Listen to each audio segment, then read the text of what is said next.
quem botou as pessoas de verde e amarelo na rua. Não foi o Bolsonaro. Fomos nós. Fomos nós. Quem organizou aquelas manifestações, quem articulou pela queda da Dilma, fomos nós.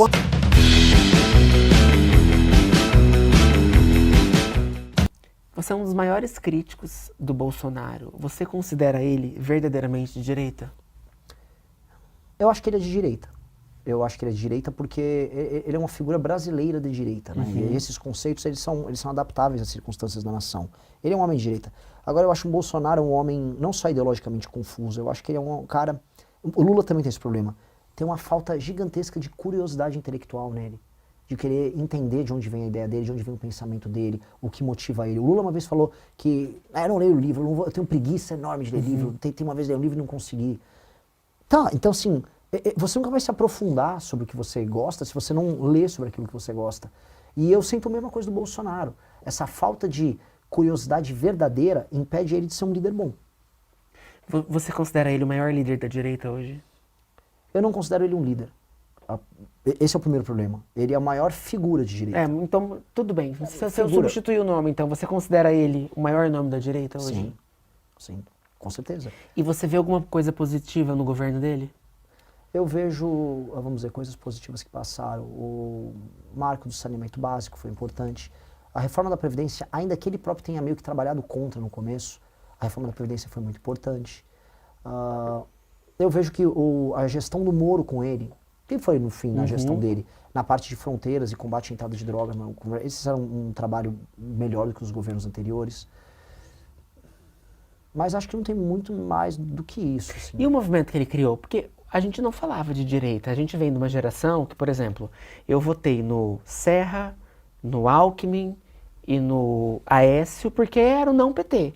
Talvez a gente nem chamasse de direita e esquerda naquela época, a gente nem sabia o que era direita e esquerda.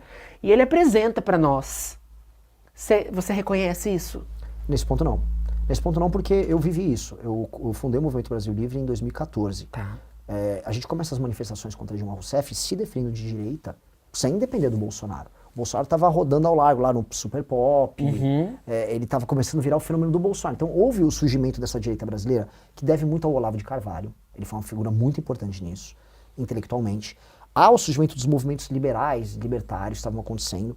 Houve os movimentos de rua que fizeram as manifestações de derrubar a Dilma. Vem pra rua. Vem pra rua e MBL. E há o Bolsonaro que estava acontecendo. Tudo isso estava acontecendo ao mesmo tempo. Quando a gente termina de derrubar a Dilma Rousseff, aquilo era um movimento de direita. E aquilo, o Bolsonaro participou zero daquele processo. Ele não teve nenhuma ingerência, nenhuma participação. Eu ia nas reuniões em Brasília, eu fiz a rua e congresso para passar o impeachment.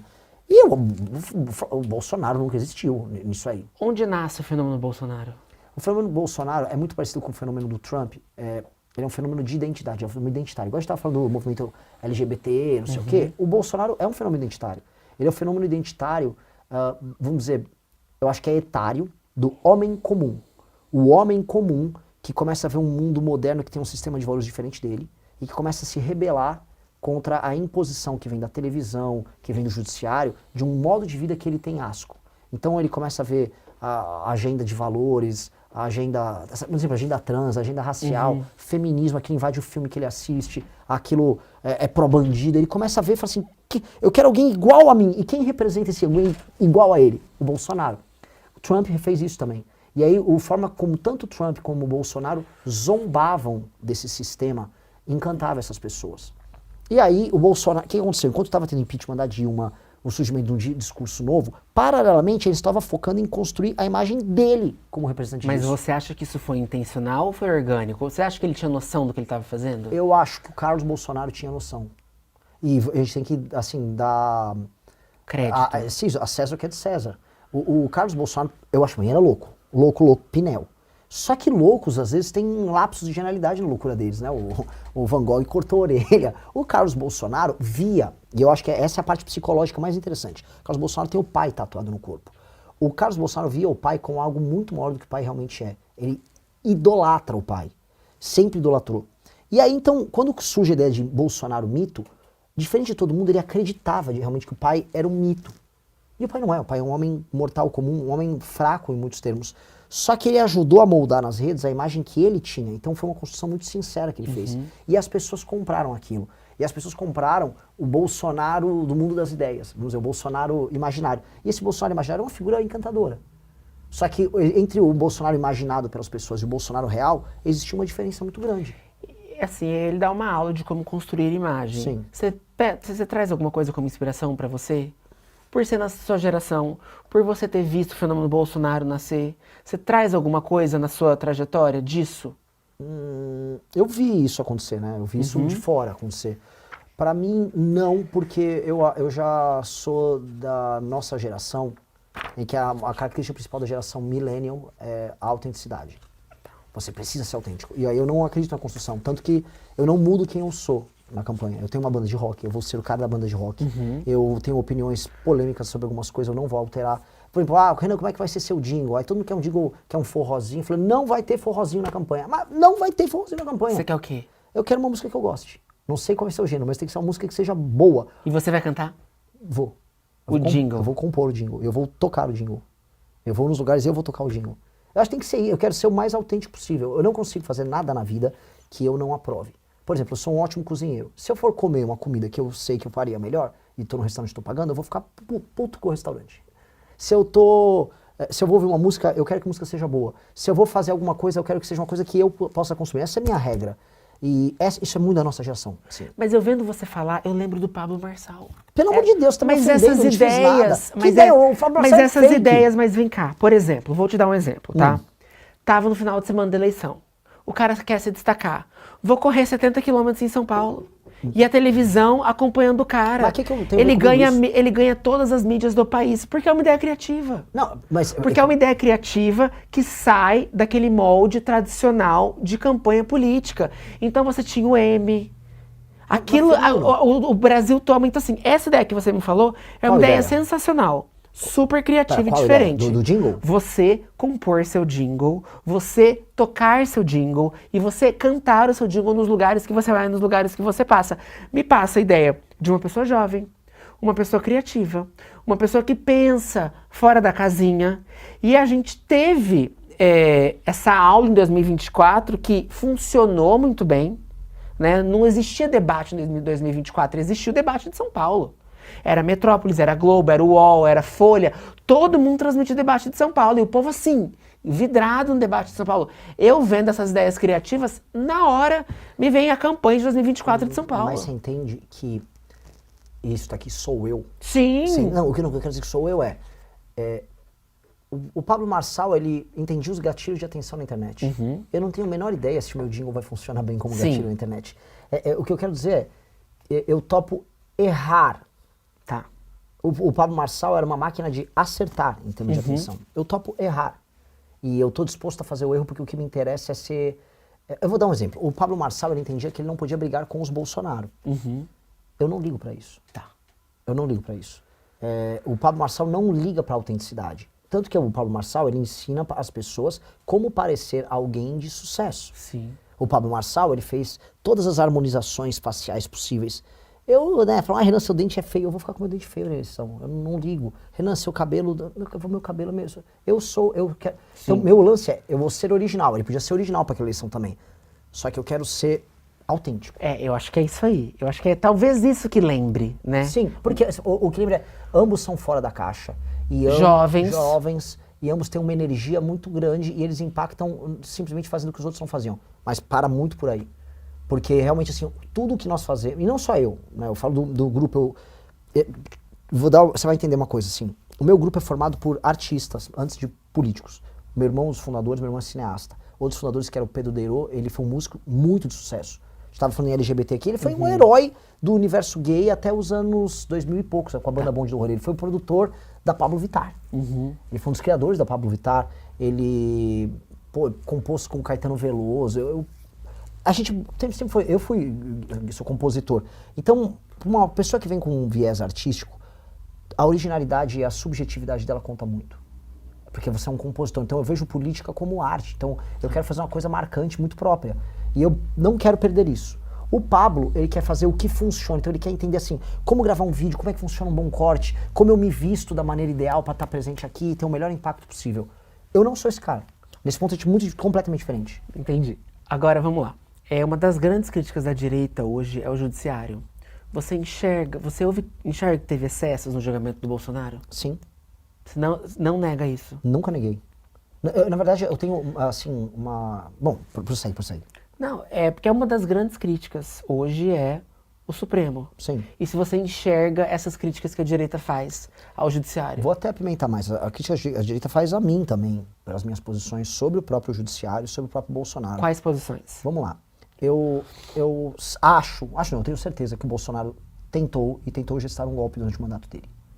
Tenho certeza que ele tentou fazer isso. E, inclusive, as provas coletadas ilegalmente pelo Alexandre de Moraes, entretanto coletadas, as provas levam a gente a isso. Reuniões que são absolutamente não republicanas com chefes das Forças Armadas para tocar um plano que envolvia fechar o TSE, dizendo que a urna tinha sido fraudada e eles não têm prova nenhuma disso. As próprias Forças Armadas falaram isso. Então tem esse ponto. O Bolsonaro estava com essa tentação. O que o sistema, que é podre, mas que é o sistema, falou? Temos que brecar isso. Então você tinha um problema concreto de um lado e do outro você tinha um sistema podre do lado.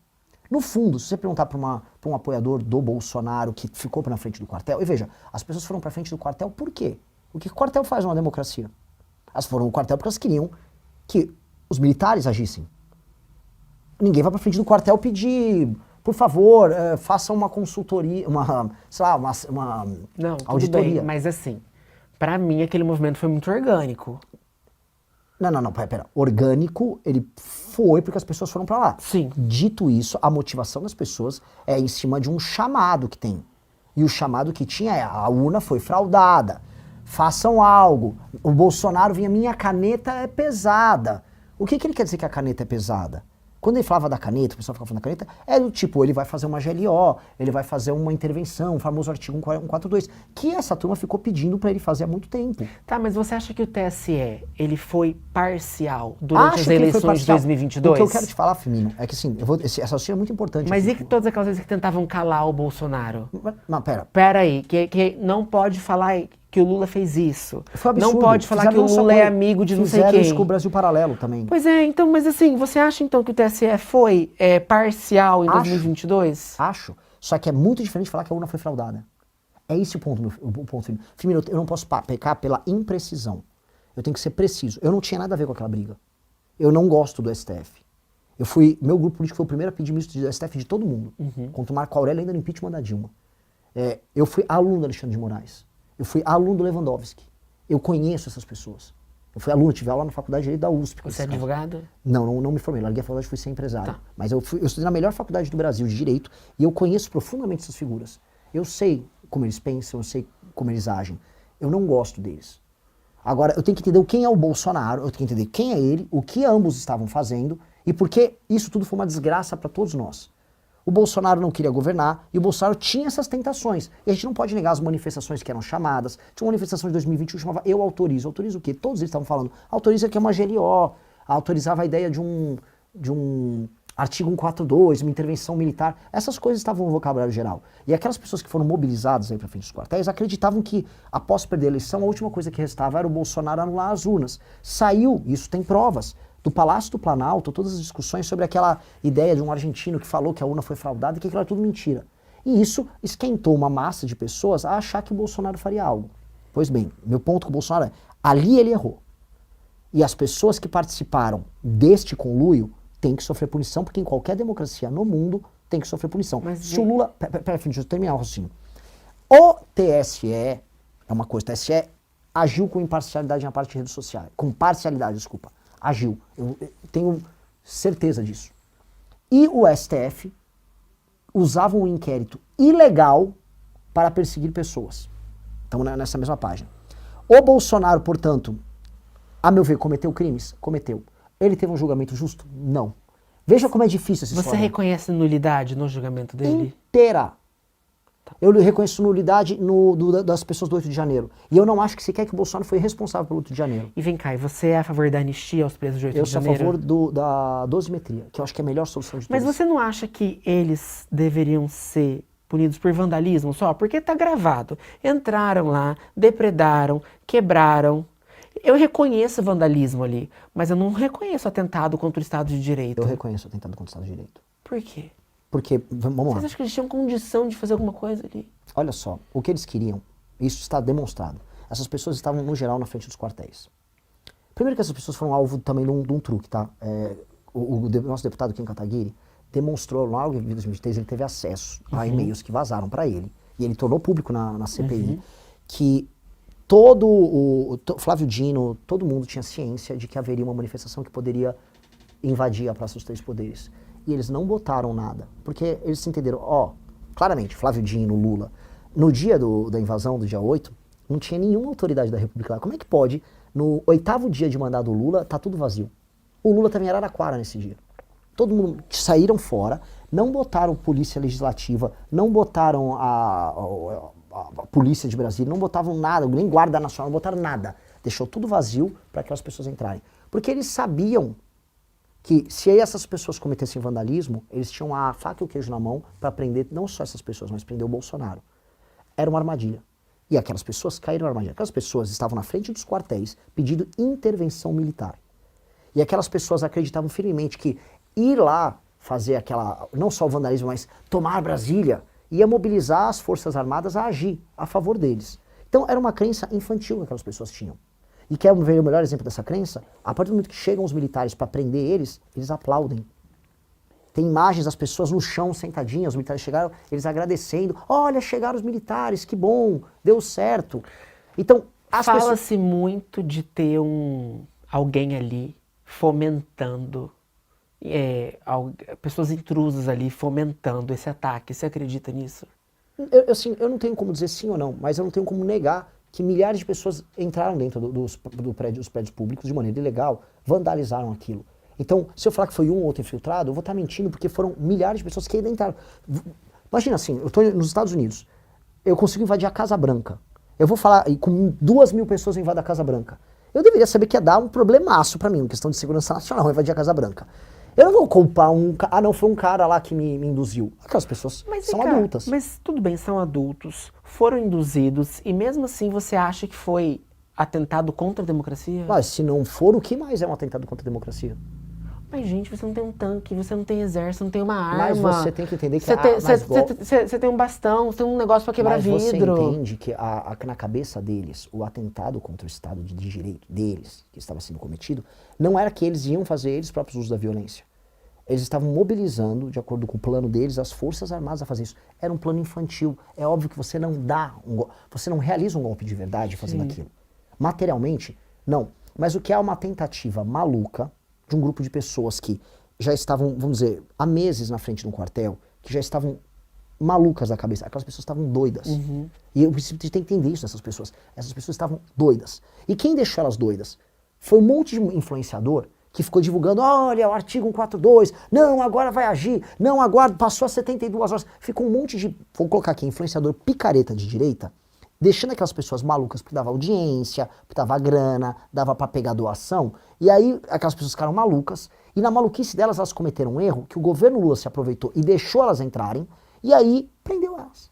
Então, só que o ânimo dela, a intencionalidade delas, era fazer aquilo e mobilizar um golpe de Estado. É bizarro, porque é um golpe, vamos colocar aqui, bizarro. Eu não acho que o grande golpe, ou a grande tentativa de golpe, foi o 8 de janeiro.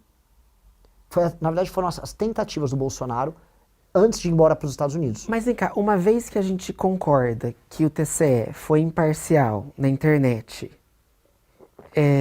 foi parcial na internet, que a gente concorda, você não acha que é questionável o resultado dessa eleição? Onde a balança não é igual? Olha só, eu acho que isso é um questionamento válido. Mas definitivamente você não pode chamar os chefes das Forças Armadas para fechar o TSE com base nisso. Você pode, por exemplo, judicializar. E se judicializar e cair na mão de um STF que está agindo de maneira corrompida? Aí nós temos um problema político. Mas veja que existe um caminho, e o Bolsonaro não adotou o caminho. Porque, veja, o Bolsonaro não adotou o caminho, o caminho oficial dele, dos apoiadores dele, dos influenciadores dele, não era o de questionar este elemento. Esse elemento foi um elemento menor no questionamento deles. O elemento principal é que a urna foi fraudada, que o resultado foi roubado. Eles nunca comprovaram isso. O Bolsonaro chamou as Forças Armadas para auditar as urnas, as Forças Armadas falaram, tá ok. As Forças Armadas fizeram o relatório delas.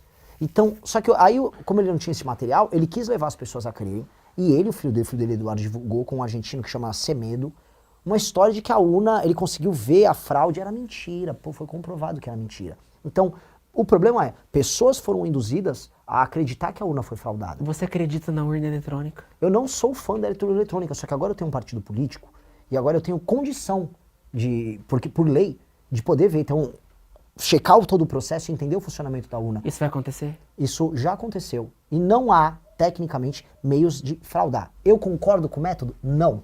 Eu sou a favor do voto impresso? Sim. Fui eu a favor do voto impresso quando o Bolsonaro estava falando? Não. Aí você fala, como assim? É confuso? Não é confuso. Quando o Bolsonaro falava a favor do voto impresso, o Bolsonaro queria criar clima, querendo falar que a urna estava fraudável. E não, objetivamente, melhorar o sistema eleitoral brasileiro. Como seria essa melhora? A melhora do sistema eleitoral brasileiro, ela tem que se dar em muitos termos. A começar pela própria ideia de que, olha o que eu vou falar aqui, não existe democracia no Brasil. A democracia no Brasil é uma piada. O principal problema democrático no Brasil não é sequer a urna. É que as pessoas, na hora de votar, especialmente pro legislativo, vendem o voto delas. A compra e venda de votos no Brasil é a base da democracia brasileira. Tá. E Através de programas sociais? não, pior, compra e voto com grana mesmo. Tá. Você está numa cidade pequena no interior do Nordeste, você vende hoje o voto de uma família para vereador está R$700, R$800, às vezes você fecha R$1.000 para ter uma família. Tá. E depois, quando ele é eleito, ele vai trocando favores. Então, não existe democracia no Brasil. Então, a gente tem que ter uma mudança, uma reforma do sistema eleitoral gigante, que termina também no modelo da urna. Por que é sempre essa mesma empresa? Por que a gente não pode fazer implementos e mudanças, né, no modelo? Por que eles querem? Você viu que lançaram agora uma urninha, que é um boneco, o TSE lançou, é uma coisa constrangedora, como se eu tivesse que amar uma urna. Aquilo é só uma urna. Por que não discutir melhorias nisso? Nós temos que discutir todas as melhorias possíveis nisso. Só que isso também tem que ser discutido o modelo democrático brasileiro, que é um modelo fictício. Não existe democracia de verdade no Brasil. Por causa da compra de voto. Com certeza. E vem cá, uma das maiores críticas do MBL, ao MBL hoje é que no segundo turno de 2022, vocês ficaram isentos. Não. Não, a gente não ficou isento. Sim, vocês não... A gente pediu voto nulo, que é diferente de ficar isento. O que muda? Muito. Qual que é a diferença? Muda tudo. Qual que é a diferença? Total. Olha só, uma coisa é eu ficar isento e eu fugir da discussão. Existem dois caminhos covardes e um caminho altamente corajoso. O primeiro caminho covarde é eu ficar isento. Que é, olha só, eu não tenho uma opinião, faço o que quiser. Esse é o isento. O outro caminho, que é outro caminho da covardia, é adotar o comportamento manada. Eu estou no bloco da direita e eu vou ganhar mais. Falo, vota no Bolsonaro, não vou ter dano na minha imagem.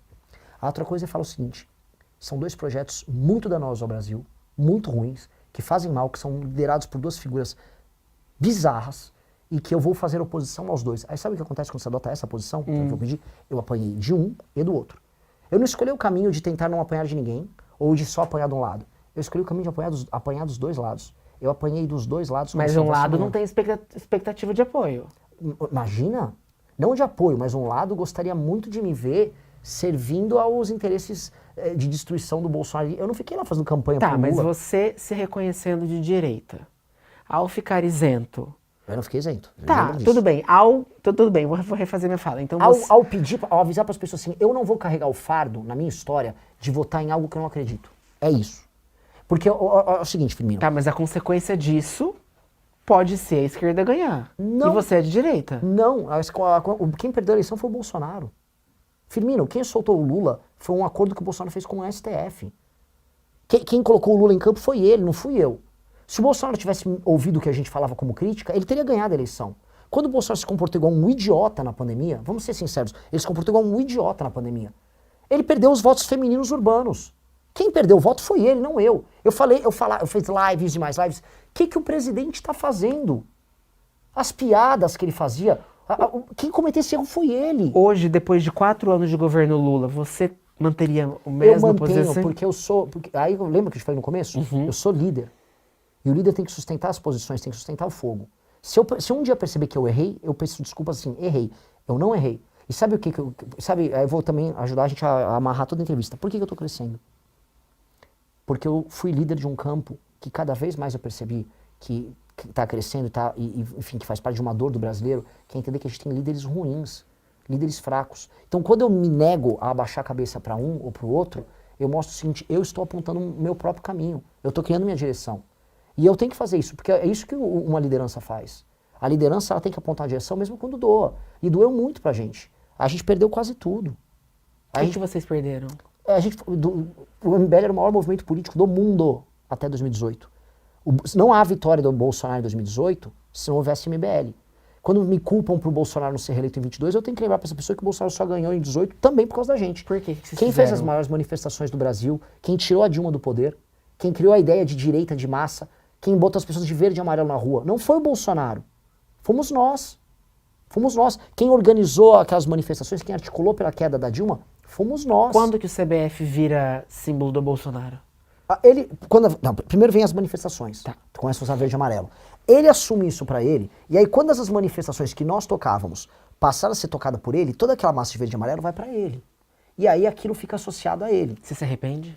De ter criado as manifestações? Não, porque você fala... Ou eu fico triste? Você fala de criar um movimento, Que é- e depois o símbolo desse movimento, que era a camiseta verde e amarela, é associado ao Bolsonaro. Então, sai do monopólio de vocês, a representação do símbolo, e vai pra ele. Sim. Você se arrepende? Não arrependo. Acho que a palavra é eu fico triste. Fico. Acho que é melhor. Eu fico triste. Fico chateado? Fico. Eu percebo erros no processo? Sim. Mas as coisas são como elas são. Eu não posso reclamar. Eu só posso me adaptar e entender onde a gente errou e onde a gente pode E melhorar. lá atrás, as manifestações de vocês dão espaço pra ele? Como que é? Ele chegou a subir no trio? Não, Como era? As pessoas eram muito refratárias à política nos caminhões.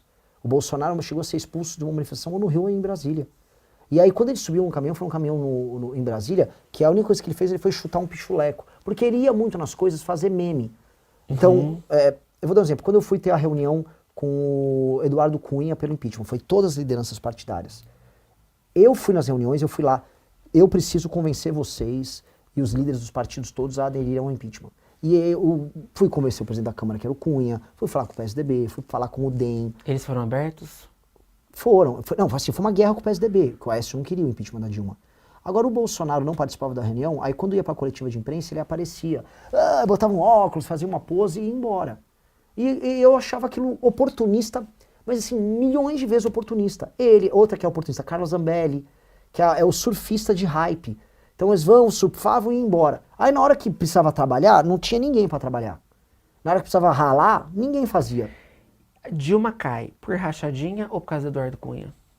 Na verdade, por pedalada. Desculpa, eu falei errado. Dilma cai por pedalada ou pelo Eduardo Cunha?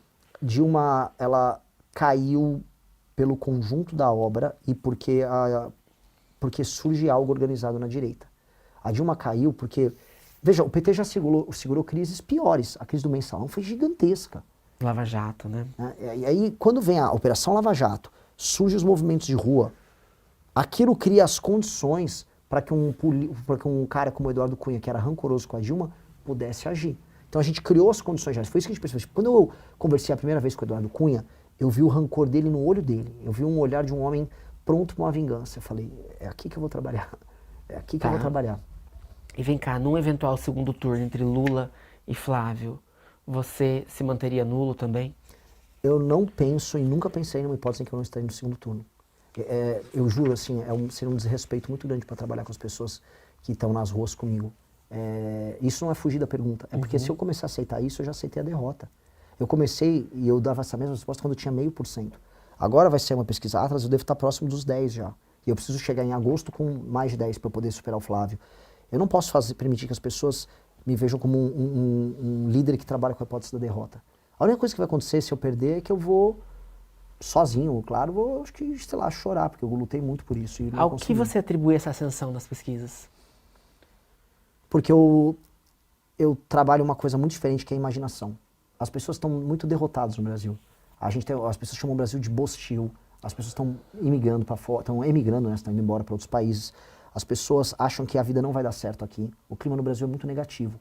E a gente começou a falar assim, e se a gente imaginar que o Brasil pode ser diferente? Então, a nossa campanha é toda cheia de imaginações. Quem veio com o discurso da desfavelização? Hoje está cheio de meme na internet, parece uma favela, a favela vira um bairro.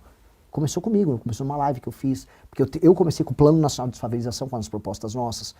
E a ideia de destruir o crime organizado, e de que então não existir crime organizado no Brasil, o que fazer com isso? Quem começou a trabalhar essas ideias fomos nós, antes dos demais candidatos. Olha, Nordeste desenvolvido, como? O que é o interior do Nordeste que pode não ser Bolsa Família? Olha, frentes de trabalho para resolver Bolsa Família. Ora, o que, que é uma região norte sem ser interditado pelas ONGs? Ora, o que, que é um Estado brasileiro capaz de se tornar uma das 5 maiores nações do mundo? Ora, como a gente reindustrializar o Brasil usando terras raras? Quando você começa a falar e trabalha imageticamente, você pega a imaginação da pessoa, que hoje é negativa, e a pessoa, ela começa a imaginar um Brasil diferente.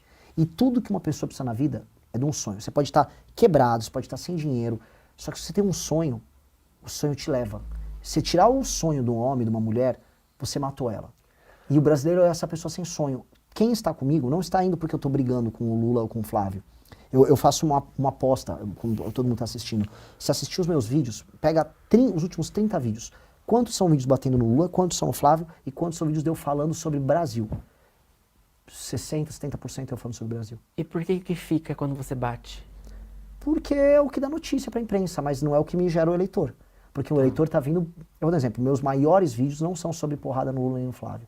De views. Posso mostrar pra você, assim, aqui agora fica deselegante abrir o celular, mas depois dá pra ver, assim, é impressionante, falando de problemas brasileiros, que eles não falam. Por exemplo, eu fui no Melgaço. Melgaço é um vilarejo com o pior IDH do Brasil, que fica na Ilha do Marajó.